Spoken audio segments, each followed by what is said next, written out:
Welcome back to Built Fixed. It's been a super long time, and I know you've been wondering, where have I been? Well, I've been here. It's not finished, but I'm getting very, very close, and I couldn't be happier. Come, check it out. Now, this video is not actually about my workshop per se. It's about my Hammer K3 table saw and the dimensions, but I just really quickly have to show you this workshop and where I'm at. I'm getting so super close to being done, and it feels great. Alright, I won't talk any more about the workshop, even though I'd love to spend probably an hour talking about the workshop and what's been done to it, and just the whole process. I'm just really excited about it because yeah, I have to show you some more. I mean, it's just awesome. Everything's here. I mean, I have drawers that open and close, and I only left 4 more, and then to make all the drawer fronts and the doors, and then I'm done. But this today is about the K3 table saw, and or the B3 is roughly the same. What is the footprint, and can that saw fit into your workshop? I've had many questions about what are the dimensions. You know, Hammer does somewhat of a good job with some basic dimensions of the saw, but they don't really get down to the nitty-gritty. When my saw arrived, I was sure it fit through my doorway here, but in actuality, it didn't fit. And I had gone through all the literature online. I had even gone to my local dealer and gotten some more prints of the saw, and as it turned out, there were a couple parts on the saw that weren't really shown, and I'll show you those parts in a minute, and they caused it so I couldn't fit through the doorway. So in the end, I ended up removing the entire door, and then I could fit the saw, thankfully, into my workshop. My concern, of course, and a concern for maybe you, is if you buy this saw, you wait 6 months for it to show up, and it doesn't fit, then you're stuck with, well, what do? Do you not have a saw, or do you have to disassemble a saw that's been, you know, already calibrated at the factory to some degree, and then put it back together? It's not really a path that I wanted to go down, and I'm so grateful that in the end I could fit the saw through my doorway in one piece. Alright, so I think a good spot here to begin is how much space does the saw take up from the slider to the wall. As you're probably aware, the saw can be configured in many different ways. This is a winner/comfort saw, but I've spec'd out that the rip capacity should be shortened up because my workshop is a little bit narrow down here. And for me, 800 millimeters or 31, what do they call it, 32 inches is enough to do most casework that I'll handle. So I think if I measure from the wall, because I think that I could have the saw a little bit closer to the wall, but then you run into problems with your rip fence, and I will just remove that sacrificial fence here and zoom in over here so you can see better what I'm talking about. So when you're sliding your rip fence back and forth, you have to have some clearance between the end of the adjustment here on this arm and the wall to clear. And you know, my steel bar here, where's my hand? Here it is. My steel bar has clearance right now between it and the wall, and that clearance amounts to just under 3 inches, about 70 millimeters, and that allows me to easily get my rip fence to go all the way out to the end. And I can see that I guess I could actually move my saw a little closer to the wall, but let's just consider that to be a safety margin to make sure it's going to fit in your shop. But there is maybe up to 3 inches more. You could move it towards the wall, it looks like, and still have the functionality. Alright, so with that in mind, that maybe you could in your shop get away with moving the saw 3 inches, 70 millimeters closer to the wall, maybe. Here are the numbers though, off the wall as it sits in my own shop. So from the wall to the slider, I have 142 centimeters, which is about 56 inches. So if you order this size with the 800 millimeter rip capacity fence, that's how much space it takes up to the slider face. And I think the slider edge here is a good edge to measure to, because there's not much that sticks out on the saw beyond the slider. Of course, you have a grab handle here, but it's removable, and you have a lock down here to lock the slider in the middle position here. But those only stick out, you know, 2.5 centimeters or about an inch, and the handle here is out 80 millimeters, which is about 3.25 inches. So now we know that we have 56 inches here to the wall, to the edge of the slider.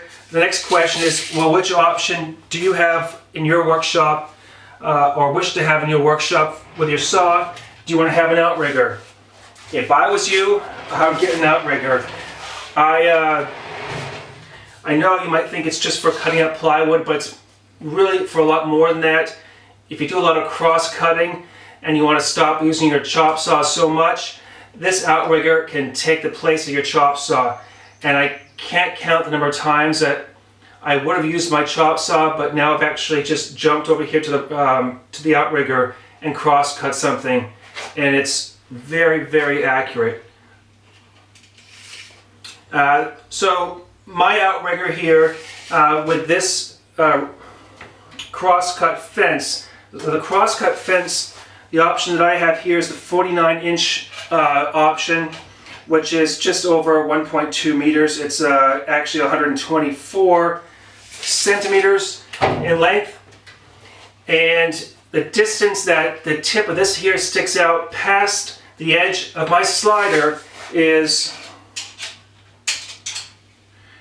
just under a meter. It's 98.5 centimeters, which is about 38.75 inches.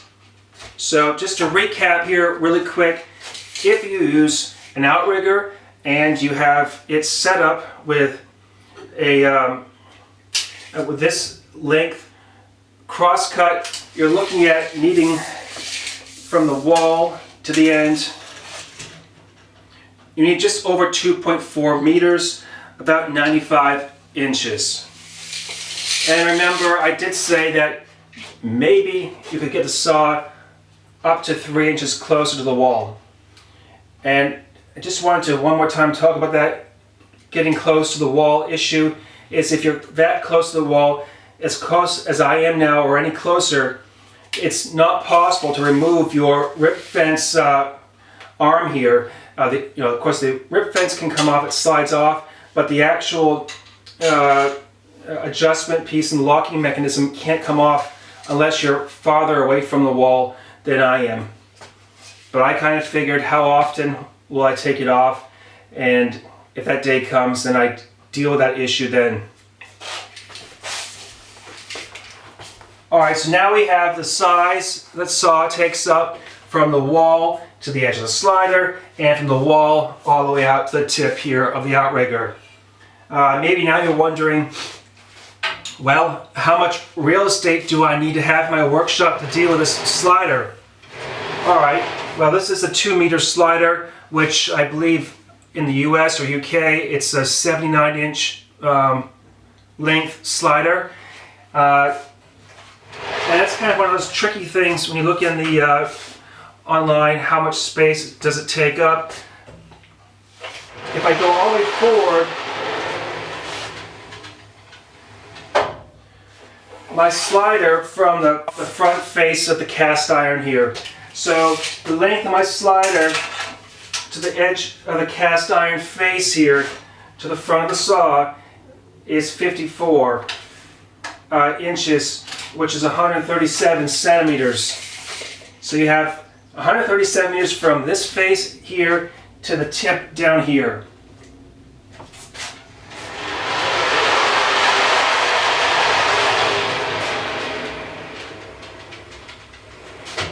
Now, if I measure again to the same face, all the way down,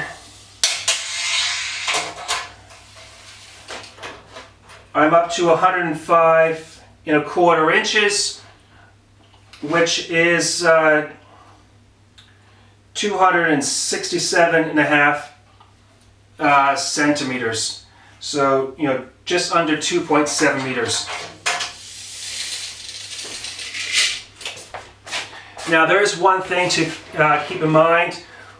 There's the support for the, let's just zoom in here first. The support for,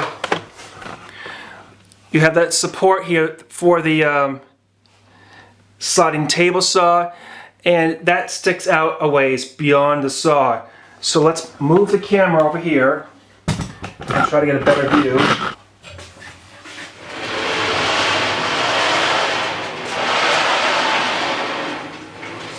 So on the end down here of the saw, this support protrudes. Now it's kind of difficult to figure out what do you measure off of, but if you measure off of the cast iron, you're out somewhere around maybe 32 centimeters, which is just over a foot. And on the opposite end,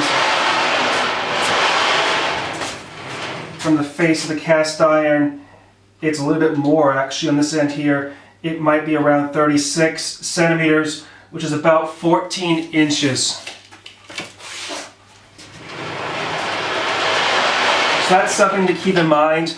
I know many people think about sliders and they think, well, they take up so much space. And that's true, a slider takes up a lot of space.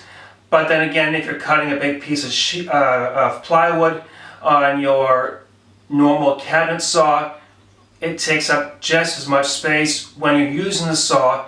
Of course, when the saw is not being used, it is a real estate hog. But the Outrigger table comes off very quickly. You only have to loosen 1, 2 thumb screws here. The whole thing slides off and lifts up and off the post. And it takes all of, literally 30 seconds to do. So if you have a spot to store your Outrigger table here, taking it off allows you to free up a ton of space. And then at that time, this saw is actually really not much bigger than a normal cabinet saw, besides the length that the slider protrudes on either direction. But again, if it's in your way, just give it a push and push the slider to one side or the other side of your workshop and move it away. This large arm over here that supports the Outrigger, it has a magnet over here, and once you have removed your Outrigger table, this arm can then collapse and sit flat against the saw, and that works really well. The next question you're probably wondering is, how high is the saw? Now, my saw is up on feet. I'll show you the feet. My saw is sitting on some adjustable machine feet here with vibration dampening built into the feet. So you can adjust the saw to get it level. If you measure from the frame here, where it would normally sit down the floor, up to the top of the slider, I'll give you that number now.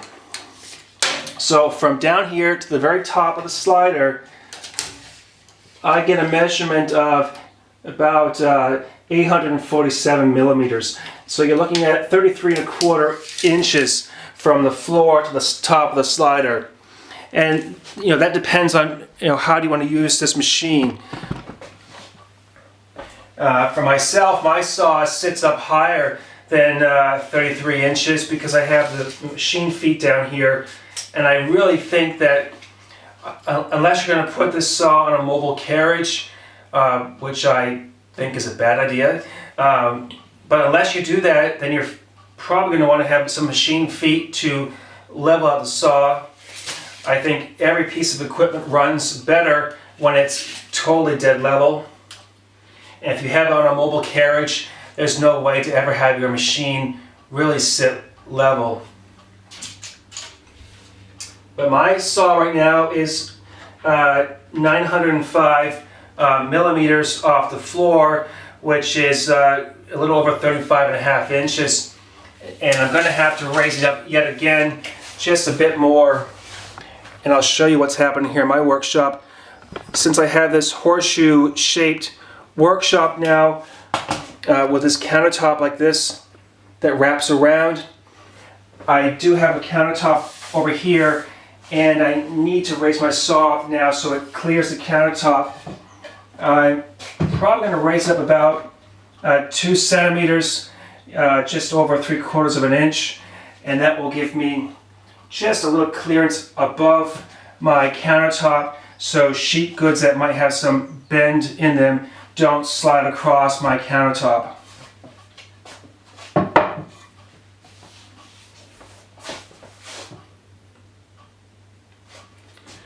Now I'm going to unclip the camera here and walk around and show hopefully some of the finer details of things that might trip you up with the saw when you have to do a delivery through the door.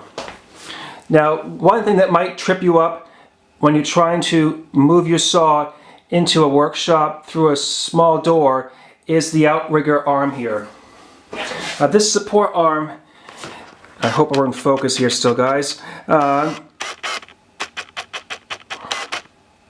It protrudes, as you can see, out past the body, the frame of the saw just a little bit, and that's one thing to keep in mind when you do your measurements.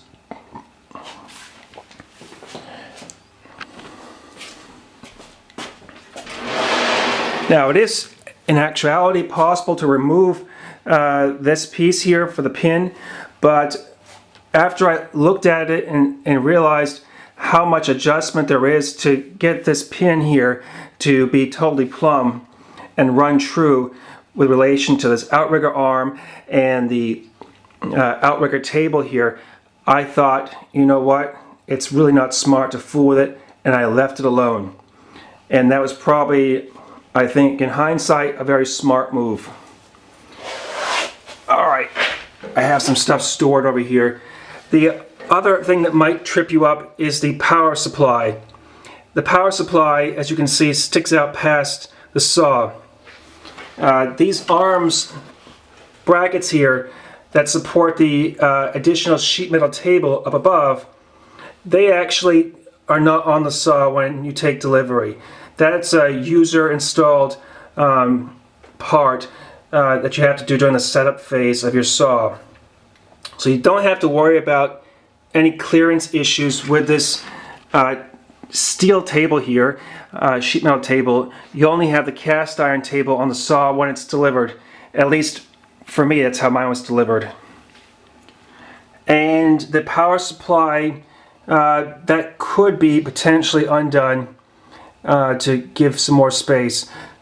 I actually had to take it off to clear my doorway, but I still had problems because of the outrigger arm with that pin.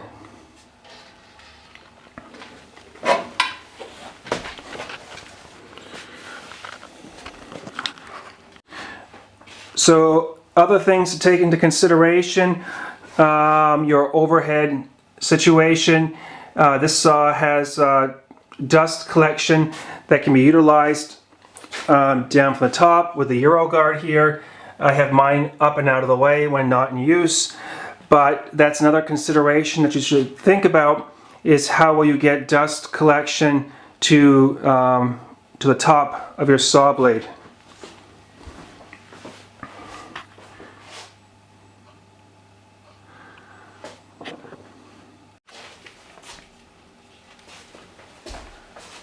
Alright, if all my rambling hasn't been super helpful, maybe one more thing might be really helpful, and that is how big is my workshop down here. I think that if your workshop is bigger than my workshop and you have room elsewhere for most of your tools.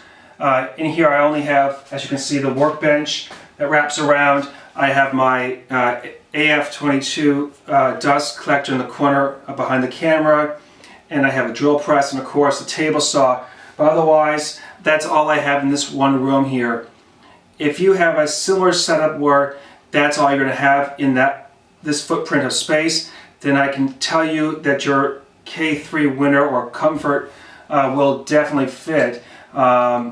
So my room dimensions are 11 feet wide by 18 feet long. And given that situation, when the sun is all the way back here, I can still even walk around here. This here is a narrow cabinet. It's only a 22-inch, 56 centimeter, deep cabinet. The other ones here are 60 centimeters deep, which is 25 and a half inches on either side. But I can walk right around with it all the way back, and I have space between my cabinets between my cabinet and the slider to walk in here and easily perform a rip cut.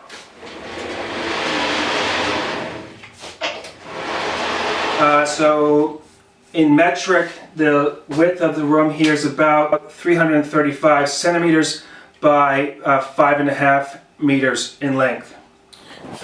And the other things to think about is the main dust collection for your saw, how you route that through your workshop. I have some flex here and very minimal flex just to get from the machine up to my rigid pipe here, which is a 125 millimeter pipe, and that works out really well for me. Alright, one last measurement that might help you folks out that are looking for this saw is the top of the table here, the tabletop. Not counting the scale on the rip fence here, it measures 37.25 inches, which is just a hair under 95 centimeters. The scale here adds an additional 32 millimeters, which is another inch and, where are we at here, inch and a quarter in width. Other considerations to think about, and I think I should move the camera one more time here. So you can see over here now my scale I was talking about, that it measures inch and a quarter, about 33 millimeters. But you also have your rip fence, the metal rod here. Now this is an upgrade from the stock. The stock option is with that square piece of extruded aluminum, but I think you really should upgrade right away and go to the solid steel round tube. Much stiffer, much stronger, slides better, and then also at the same time get what they call the fine adjustment, or they call it the professional rip fence here. I can do this one hand, here we go. It has some fine adjustment. It works okay. So you just simply don't have your lock mechanism down all the way. You come up just a little bit, and with this engaged and locked down tight. Now, if this is loose, you're able to use your adjustment wheel here to move your rip fence in or out at a very fine amount, and that works well. But you do have to fiddle back and forth between having it locked and unlocked to use the fine adjustment.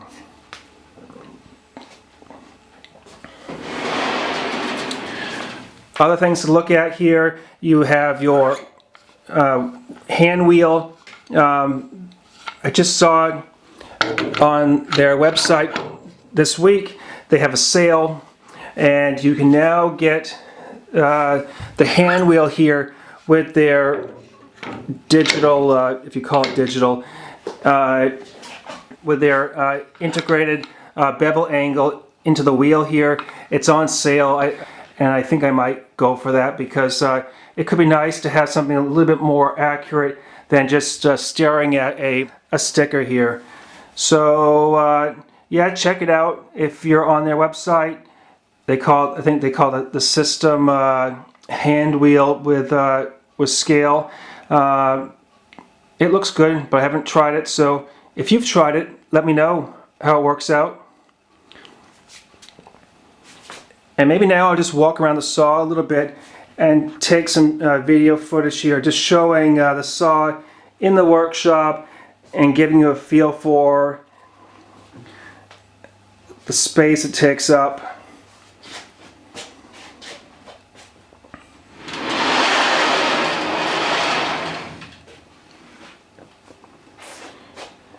And I'm using a pretty old camera here, so I hope the camera can keep up with me moving around and you aren't all getting crazy dizzy.